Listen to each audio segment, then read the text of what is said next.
ಕೆಂಪಣ್ಣ, ಬೆಳಗ್ಗೆಯಿಂದ ದೇವಸ್ಥಾನದ ಮುಂದೆ ಸಿಲಿಂಡ್ರಿಗೋಸ್ಕರ ಕಾಯ್ತಾ ಇದ್ದೀವಿ. ನೀನು ಬರ್ತೀನಿ ಅನ್ಬೇಕು, ಇಲ್ಲ ಬರಲ್ಲ ಅಂತ ಹೇಳಬೇಕು. ಬುಕ್ ಆಗಿರೋರಿಗೆ ನೀನು ಸಿಲಿಂಡ್ರ್ ಕೊಡ್ದಲೆ ನೀನು ಯಾರ್ಯಾರಿಗೋ ಸಿಲಿಂಡ್ರ್ ಕೊಟ್ಕೊಂಡ್ರೆ ಹೇಗೆ ಹೇಳಪ್ಪ? ಮನೇಲಿ ಇನ್ನೂ ತಿಂಡಿನೂ ಇಲ್ಲ, ಅಡುಗೆನೂ ಇಲ್ಲ, ಏನಂದ್ರೂ ಏನೂ ಮಾಡಿಲ್ಲ. ನೀನೇನೋ ಹೇಳ್ತೀಯ 10 ನಿಮಿಷ ಬರ್ತೀನಿ 10 ನಿಮಿಷ ಬರ್ತೀನಿ ಅಂತ. ಬೆಳಗ್ಗೆಯಿಂದ 3 ಅವರ್ ಕಾಯ್ದೆ ಇದ್ದಿದ್ದೀವಿ, ಒಬ್ಬರು ಬಂದಿಲ್ಲ. ಸಿಲಿಂಡ್ರ್ ಬುಕ್ ಆಗಿರೋ ನಿನ್ನ ಸಿಲಿಂಡ್ರ್ ಕೊಡೋಕ್ಕೆ ಏನಾಗೈತೆ ನಿನಗೆ ಹೇಳು? ಇನ್ನು ಕೆಲವರು ಸಿಲಿಂಡ್ರ್ಗಳನ್ನ ತೊಗೊಂಡೋಗಿ ಡಾಬಾ, ರೆಸ್ಟೋರೆಂಟು, ಹೋಟ್ಲುಗಳಿಗೆ ಮಾರ್ಕೋತವ್ರೆ. ಇನ್ನು ಕೆಲವರು ಆಟೋಗೆ ಉಪಯೋಗಿಸ್ಕೋತವ್ರೆ. ನಾವೇನಪ್ಪ ಮಾಡೋದಾ?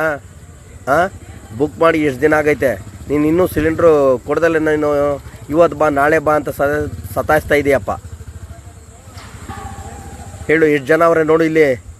ಈಗ ಬರ್ತೀವಿ, 4 ಗಂಟೆಗೆ ಬರ್ತೀವಿ ಅಂತ. ಯಾವಾಗ ಬರ್ತೀಯಪ್ಪ ನೀನು? ಫೋನ್ ಮಾಡಿದ್ರೆ ಫೋನ್ ಎತ್ತು.